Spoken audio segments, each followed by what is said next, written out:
নমস্কার বন্ধুরা, আমি শ্রাবন্তী আর গ্রিন রুপ গার্ডেনে জানাই সবাইকে স্বাগত। বন্ধুরা, আজকে ভিডিওর আলোচনার বিষয়বস্তু হচ্ছে পেয়ারা গাছ অর্থাৎ গুয়াভা গাছ নিয়ে।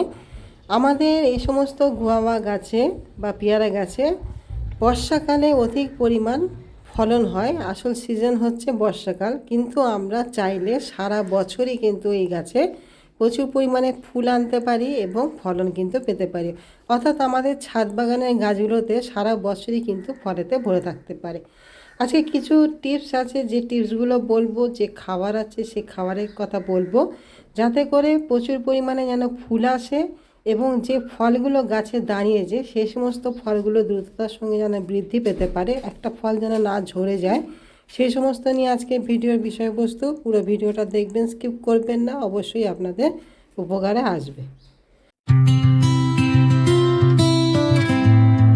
সারা বছর গাছে পেয়ারা ফলাতে অর্থাৎ ফুল আনতে গেলে আমাদের সাধারণ কিছু কাজ আছে, সেগুলোকে সারতে হবে। পাশাপাশি কিছু জিনিস আছে যেগুলোকে অবশ্যই আমাদের মেনে চলতে হবে। তার সঙ্গে প্রথম যেটা দরকার সেটা হচ্ছে আমাদের ভ্যারাইটি নির্বাচন করা, অর্থাৎ সঠিক জাত নির্বাচন করা। কেন অনেক জাত আছে যেগুলো সঠিকভাবে কিন্তু পেয়ারা ফলে না, বা গাছ আমরা রোপণ করলেও সঠিকভাবে কিন্তু সেখানে আমরা ফলন পাই না। সেই জন্য প্রথমেই যেটা নির্বাচন করতে হবে সেটি হচ্ছে আমাদের ভ্যারাইটি। এখানে আপনারা যে ভ্যারাইটিগুলো ভালো আমাদের ফল দেয়, সারা বছর ফলন হয় এবং পেয়ারার কোয়ালিটিও সুন্দর, সেরকম জাতের মধ্যে সবথেকে প্রথমে যেটা বলবো সেটা হচ্ছে এলাহাবাদ পেয়ারা। এই এলাহাবাদ পেয়ারা, তাইওয়ান পিঙ্ক, বারুইপুর পেয়ারা, থাই 7, এগুলো হচ্ছে খুব সুন্দর ভ্যারাইটি। প্রচুর পরিমাণে যেরকম ফলন হয় এবং ফলের গুণমানও যেরকম ভালো এবং মিষ্টতাও কিন্তু ভালো, সুস্বাদু। আপনারা এই সব ভ্যারাইটিগুলো লাগানোর চেষ্টা করবেন। অবশ্যই যেন গ্রাফটিংয়ের গাছ বা কলমের গাছ যেন হয়ে থাকে। কেন অনেক সময় আমাদের বিশ্বস্ত নার্সারি না হলে অনেক সময় আমাদের বীজের গাছ দিয়ে দেয়, যেখানে আমরা দেখি যে ফলন কিন্তু আসে না। আমরা নানা রকম চেষ্টা করার পরেও কিন্তু ফলন পাই না। সেই জন্য বিশ্বস্ত নার্সারি বা দোকান থেকে আপনারা সঠিক জাতের গাছ প্রথমে নির্বাচন করবেন। 2 নম্বর পয়েন্ট হচ্ছে সেটা হচ্ছে কি না, আমাদের সবসময় ফুল আনার জন্য কিছু টেকনিক ফলো করতে হয়। যে টেকনিকগুলো আমরা যদি ফলো করতে পারি তাহলে আমাদের কিন্তু সবসময় গাছে ফুল আসতে থাকবে। তার মধ্যে প্রথম টেকনিক হচ্ছে আমাদের পেয়ারা গাছের ডালটাকে ব্যান্ড করে দেওয়া। এই যে বন্ধুরা দেখতে পাচ্ছেন, এই যে পেয়ারা গাছের ডালটাকে ব্যান্ড করানো হয়েছে। ব্যান্ড করানোর পরে যে নতুন ডাল বেরিয়েছে সেই ডালেতে কিন্তু নতুন নতুন করে ফুল এসছে। কেন পেয়ারা গাছের ধর্মই হচ্ছে নতুন ডালে কিন্তু ফুল আনা, ফল আনা। কোনো পুরনো ডালে কিন্তু ফুল ফল আসে না। সেই জন্য আমরা যখন পেয়ারা গাছের যে ডালটা, সেই ডালটাকে যখন ব্যান্ড করে দেবো তখন সেখান থেকে আপনাদের নতুন নতুন শ্যুট বেরোবে এবং সেই শ্যুটের যখন বৃদ্ধি ঘটবে তখন কিন্তু পাতার ফাঁক থেকে নতুন করে ফুলের কুঁড়ি আসবে। এটা হচ্ছে একটা টেকনিক। আরেকটা টেকনিক যেটা হচ্ছে সেটা হচ্ছে কি না, ডাল কাটিং করা। যখন একটি ডাল অনেকটাই উঠে গেছে, কোনো পেয়ারার দেখা নেই, তখন সেই ডালটাকে কিন্তু আমাদের কেটে ফেলতে হবে। আমরা যদি সেই ডালটাকে কেটে ফেলি তখন তার সেই বৃদ্ধিটা কিন্তু বন্ধ হয়ে যায়। বন্ধ হয়ে যাওয়ার পরে তার পাশ থেকে নতুন শ্যুট বেরোয়, যে শ্যুটের মাথা থেকে কিন্তু এইভাবে কুঁড়ি আসতে শুরু করে। এইভাবে কিন্তু আমরা এই দুটো টিপস আছে যেটা খুবই কার্যকারী টিপস, যা ফলো করলে আমরা কিন্তু সারা বছরই ফুল আনতে পারি। 3 নম্বর পয়েন্ট হচ্ছে আমাদের খাবার গাছে প্রয়োগ করা। এখানে সঠিক উপাদান আমাদের প্রয়োগ করতে হবে। কেন আমাদের ফুল আনতে গেলে সঠিক উপাদানের কিন্তু খুবই প্রয়োজন। আমরা যদি নাইট্রোজেনযুক্ত খাবার গাছে বেশি দিয়ে ফেলি তাহলে কিন্তু সেখানে ফুল আসবে না। আমাদের দিতে হবে যে সমস্ত উপাদানে আমাদের গাছে ভরে ফুল আসে, সেই সমস্ত উপাদান আমাদের গাছে কিন্তু প্রয়োগ করতে হবে। যেখানে সবথেকে বড় উপাদান যেটা ফুল আনার জন্য সেটা হচ্ছে আমাদের পটাশিয়াম। কেন পটাশিয়াম গাছকে যেন শক্ত সমর্থ তৈরি করে, ইমিউনিটি পাওয়ারকে বৃদ্ধি করে, রোগ প্রতিরোধ ক্ষমতা যেন গড়িয়ে তোলে, পাশাপাশি প্রচুর পরিমাণ ফুল আনতে সহায়তা করে। সেকেন্ড উপাদান হচ্ছে সেটা হচ্ছে ফসফরাস। যে ফসফরাস আমাদের শিকড়ে বৃদ্ধি ঘটাতে, শিকড়কে সুস্থ রাখতে, ভালো রাখতে এবং ফুল আনতে সহযোগিতা করে। তার সঙ্গে আরেকটি উপাদান যেটা কার্যকারী সেটা হচ্ছে কি না, জিঙ্ক। জিঙ্ক আমাদের কি করে না, গাছের ফুল আনার প্রবণতাকে কিন্তু বাড়িয়ে তোলে। বাধ্য করে কিন্তু ফুল আসতে, এবং যে ফুল থেকে ফলটা সেট হয় সেই ফলটাকে ধারণ করার ক্ষমতাও কিন্তু বজায় রাখে। সেই জন্য আমাদের সঠিক খাবার কিন্তু গাছে প্রয়োগ করতে হবে। আমরা যদি নাইট্রোজেনযুক্ত খাবার যদি দিতে থাকি তাহলে কিন্তু আমরা কোনোভাবে ফুল আনতে পারবো না।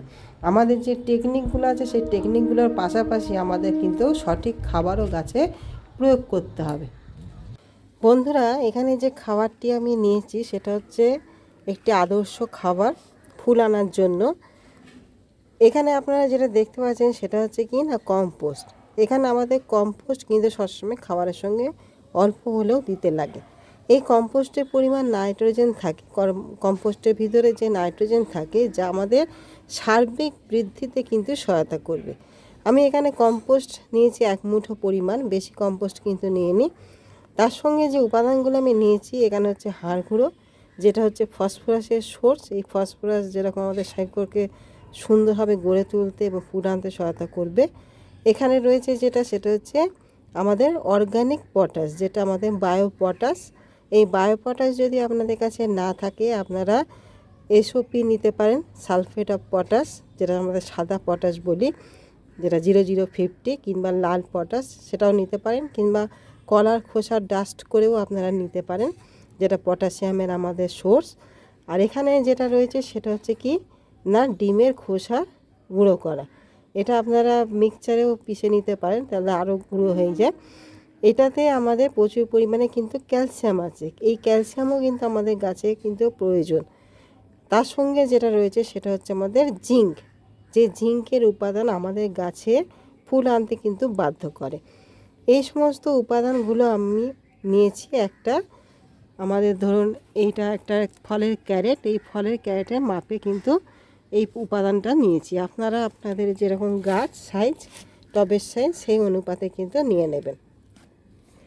এই খাবারটা আমরা গাছে প্রয়োগ করব। এখানে বন্ধুরা দেখতে পাচ্ছেন যে আমাদের যে পটাশিয়াম, এই পটাশিয়াম খাবারটা কিন্তু অনেকটাই নিয়েছি। এখানে পটাশিয়ামটা আমি নিয়েছি 2 চামচ পরিমাণ, হাড় গুঁড়ো নিয়েছি 2 চামচ পরিমাণ, আর আমাদের যে ডিমের খোসা সেই ডিমের খোসাও আছে 2 চামচ, জিঙ্ক হচ্ছে 1 চামচ, আর কম্পোস্ট হচ্ছে আমাদের 1 মুঠো।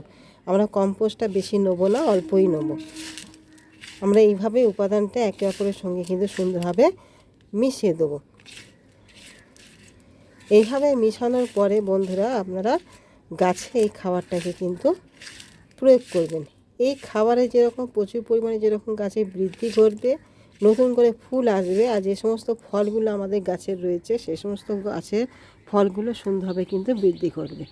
এরকম ফলের মানে আপনাদের যে মাটি আছে সেই মাটিটা হালকা হাতে একটুখানি খুশিয়ে নেবেন, বেশি আঘাত করবেন না, কেন গাছে ফল রয়েছে। ফল যদি না থাকে সে ব্যাপারটা আলাদা, কিন্তু ফল থাকলে গাছের শিকড়ে বেশি আঘাত না করাই ভালো। এভাবে একটু হালকাভাবে খুঁচিয়ে নেওয়ার পরে আমরা সারটাকে কিন্তু প্রয়োগ করব।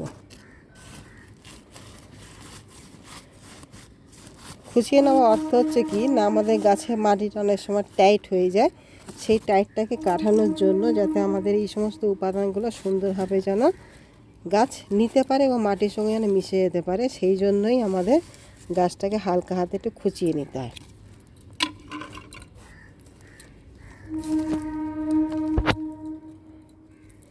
এইভাবে খাবারটা প্রয়োগ করে বন্ধুরা ভরপুর মাত্রায় কিন্তু জল দিয়ে দেবেন। দরকার পড়লে আপনারা এর উপর থেকে একটু মাটিও চাপা দিয়ে দিতে পারেন। একটু মাটি চাপা দিয়ে দিলে ভালোভাবে কিন্তু ডিকম্পোস্ট হতে সুবিধা হবে। এইভাবে খাওয়ার দাওয়া হয়ে যাওয়ার পরে আমরা ভরপুর মাত্রায় কিন্তু জল দিয়ে দেবো, কেন যে কোনো খাওয়ার দাওয়ার পরে আমাদের গাছে কিন্তু পুরো ভর্তি করে কিন্তু জলটা দিয়ে দিতে হয়। আমরা এইভাবে ভালো করে জলটা দিয়ে দেবো। দরকার পড়লে আপনারা উপরে মাটিও অল্প দিয়ে দিতে পারেন, তাও ভালো। এইভাবে কিন্তু দিতে হবে। দেখতে পাচ্ছেন বন্ধুরা, যেখানে দেখুন এই যে গোড়া থেকে যে ডালগুলো বেরিয়েছে সেখানেও পর্যন্ত দেখতে পাচ্ছেন যে ফুলের কিন্তু কুঁড়ি এসছে। এখানে দেখুন এই গোড়ার ডালেতেও কিন্তু ফুলের কুঁড়ি এসছে। বন্ধুরা, এই খাওয়ার দাওয়ার পরে আপনারা আরেকটি কাজ করবেন, সেটি হচ্ছে কি না, একটা আমাদের পিজিআর গাছে কিন্তু প্রয়োগ করা। এখানে যে পিজিআরটা আপনারা প্রয়োগ করবেন সেটা হচ্ছে মিরাকুলান।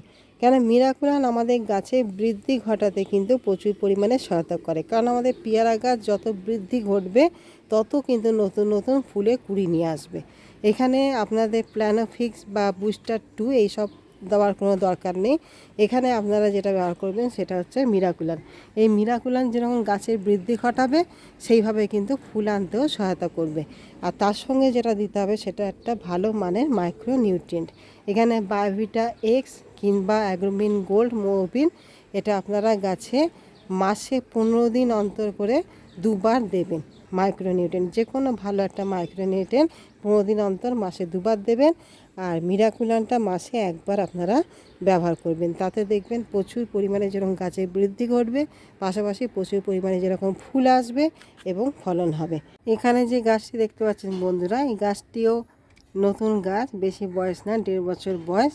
আর এখানে একটা ছোট টবেতেই ছিল গাছটা। ইদানিং আমি এই ছোট টব থেকে তুলে একটা ক্যারেটের মধ্যে বসিয়েছি, তাও পুরোপুরি মাটি কিন্তু আমি এখনও দিতে পারিনি।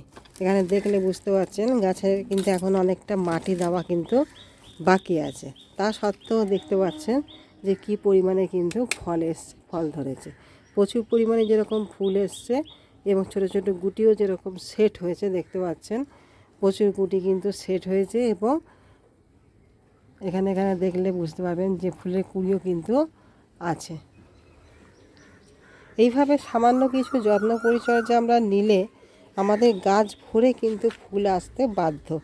প্রচুর পরিমাণে যেরকম গাছে কুঁড়ি আসবে, ফুল আসবে, সে আমাদের ছোট গাছ হোক আর বড় গাছই হোক না কেন, সমস্ত গাছেই কিন্তু আমরা এইভাবে প্রচুর পরিমাণে কিন্তু ফুল আনতে পারি এবং ফলন সারা বছর পেতে পারি। বন্ধুরা, এই ছিল আজকের ভিডিও। এইভাবে আপনারা যত্ন নিন, এইভাবে পরিচর্যা করুন, এইভাবে টিপসগুলো ফলো করুন, অবশ্যই আপনাদের গাছে কিন্তু ফুল আসতে বাধ্য। প্রচুর পরিমাণ যেরকম ফুল আসবে, ফুলের গুটিগুলো সেট হবে এবং এইভাবে কিন্তু প্রচুর পরিমাণ ফল হবে। তবে হ্যাঁ বন্ধুরা, জলটাকে কিন্তু অবশ্যই দেখবেন, অবশ্যই লক্ষ্য রাখবেন যেন গাছের মাটি যেন না শুকায়, কেন জলটাও কিন্তু আমাদের খুবই প্রয়োজন। কেননা আমাদের যতই যা খাওয়ার পরিচর্যা করি না কেন, খাবার দিই না কেন, জলটাকে কিন্তু আমাদের সঠিকভাবে গাছে প্রয়োগ করতে হবে। আর এখন যেহেতু আমাদের প্রচণ্ড পরিমাণে গরম পড়ছে, এখন মে মাসের শেষ, সেই জন্য আপনাদের অবশ্যই মাথার উপর একটা গ্রিন নেটের ব্যবস্থা কিন্তু করতে হবে। কেননা গ্রিন নেট না দিলে আমাদের এই সমস্ত ফুলের কুঁড়িগুলো কিন্তু ঝরে পড়বে এবং যে ফলগুলো হবে সেই ফলগুলো কিন্তু ঝরে পড়তে লক্ষ্য করব। সেই জন্য অবশ্যই প্রত্যেকে একটা গ্রিন নেটের ব্যবস্থা আপনারা অবশ্যই করবেন, জলটাকেও নজরে রাখবেন। তাহলে বন্ধুরা, এই ছিল আজকে ভিডিওটি কেমন লাগলো জানাবেন। ভালো লাগলে, উপকারে আসলে অবশ্যই একটা লাইক কমেন্ট শেয়ার করবেন। আর আমার নতুন বন্ধু হলে অবশ্যই একটা সাবস্ক্রাইব করে আমার চ্যানেলের পাশে থাকবেন। তাহলে আজকের মতন আসি, আগামী দিন নতুন কিছু নিয়ে আবারও চলে আসবো। তাহলে এতক্ষণ ধরে ভিডিওটি দেখার জন্য আপনাদের সকলকে জানাই অসংখ্য ধন্যবাদ। নমস্কার।